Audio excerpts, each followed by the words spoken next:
Assalamualaikum warahmatullahi wabarakatuh. Perkenalkan, nama saya Dimas Aldi Pratama dari kelas PAIE. Di sini saya akan mereview tentang perbandingan kurikulum antara negara Indonesia dengan negara Australia. Yang pertama, lama masa pendidikan. Penyelenggaraan pendidikan di Indonesia dilihat dari sisi jalur pendidikan terdiri dari pendidikan formal, non-formal, dan juga informal. Sedangkan jika dilihat dari segi jenjang pendidikan terdiri atas pendidikan dasar, pendidikan menengah, dan pendidikan tinggi. Pada jenjang pendidikan sekolah dasar, lama masa pendidikannya selama 6 tahun. Pada jenjang pendidikan sekolah menengah pertama, lama masa pendidikannya selama 3 tahun. Pada jenjang sekolah menengah atas, lama masa pendidikannya yaitu selama 3 tahun. Kemudian di Australia, sistem pendidikannya terbagi menjadi 3 tingkat pendidikan sekolah formal, yaitu primary school atau SD, junior secondary or middle school atau SMP, dan senior secondary school atau SMA. Lama masa pendidikannya yaitu pada jenjang pendidikan SD, lama masa pendidikannya 6 tahun, sedangkan pada SMP selama 3 tahun, dan pada SMA selama 2 tahun. Yang kedua, dilihat dari mata pelajarannya. Yang pertama di Indonesia. Di Indonesia, kelompok mata pelajaran yang wajib adalah yang pertama, pendidikan agama dan budi pekerti, pendidikan Pancasila dan kewarganegaraan, matematika, bahasa Indonesia, ilmu pengetahuan alam, ilmu pengetahuan sosial, bahasa Inggris. Kemudian seni budaya, rupa, musik, teater, kemudian pendidikan jasmani dan kesehatan, prakarya, pengelolaan, bahasa daerah, dan juga bahasa asing. Kemudian, jika sistem pendidikan di Indonesia seperti itu tadi, di Australia berbeda dari Indonesia. Di Australia, mata pelajaran di setiap tingkatan pendidikan tidak pernah berubah dan hanya bertambah materi dan tingkat kesulitannya saja. Di Australia, mata pelajaran yang wajib ialah seni, bahasa Inggris, pendidikan kesehatan dan jasmani, bahasa selain yang bahasa Inggris, matematika, ilmu pengetahuan, kajian pendudukan dan lingkungan, dan teknologi. Kemudian mata pelajaran yang pilihan ada komputer, perniagaan, hukum, pertanian, psikologi, drama, desain grafis, dan penerbangan. Kemudian yang ketiga, jam pelajaran. Di negara Indonesia, kebanyakan siswa masuk ke sekolah pada jam 7. Meskipun pada tingkat sekolah dasar, siswanya tetap masuk ke sekolah pada jam 7 dan baru-baru ini Indonesia menerapkan sistem full day school, di mana kegiatan belajar mengajar hanya dilakukan selama 5 hari dalam seminggu.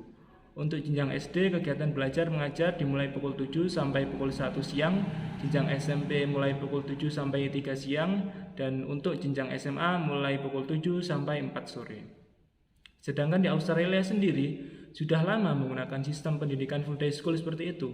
Lama jam belajar di sekolah hampir sama dengan lama belajar di Indonesia, hanya saja sekolah dimulai pukul jam 9 pagi. Di sana, murid tingkat primary atau tingkat dasar belajar di kelas dari pukul 9 sampai setengah 3 sore. Untuk jenjang junior sekondari atau SMP belajar dari pukul 9 sampai pukul 3 sore. Sedangkan murid tingkat senior sekondari atau SMA belajar mulai pukul 9 sampai pukul setengah 4 sore. Tidak ada pelajaran lagi setelah pulang sekolah. Mereka juga tidak menyelenggarakan bimbingan belajar. Sistem pendidikan mereka pentingnya menyeimbangkan lama kegiatan belajar, kegiatan untuk bersosialisasi, dan kegiatan untuk berolahraga dan seni. Kemudian yang keempat yaitu rancangan pembelajaran. Di Indonesia, menurut Undang-Undang Nomor 20 Tahun 2003, Pasal 36 Ayat 1 dan 2 mengatakan bahwa implementasi dari tujuan pendidikan salah satunya ditentukan melalui pengembangan kurikulum berdasarkan standar nasional pendidikan dan berdasarkan prinsip diverifikasi sesuai dengan satuan pendidikan, potensi daerah, dan peserta didik.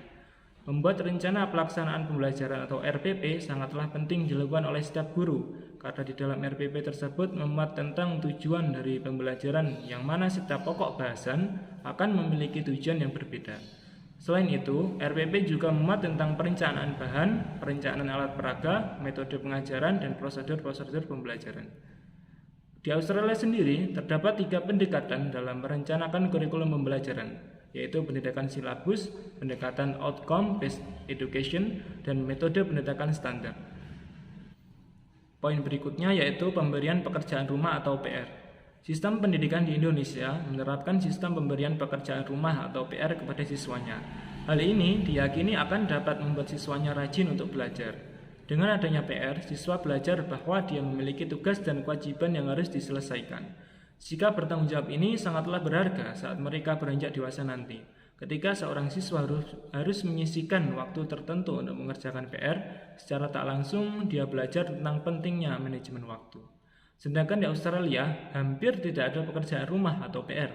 Setiap siswa tidak dibebani PR di rumah, tapi di sekolah selalu mengundang orang tua untuk bekerja sama untuk mengajari anaknya.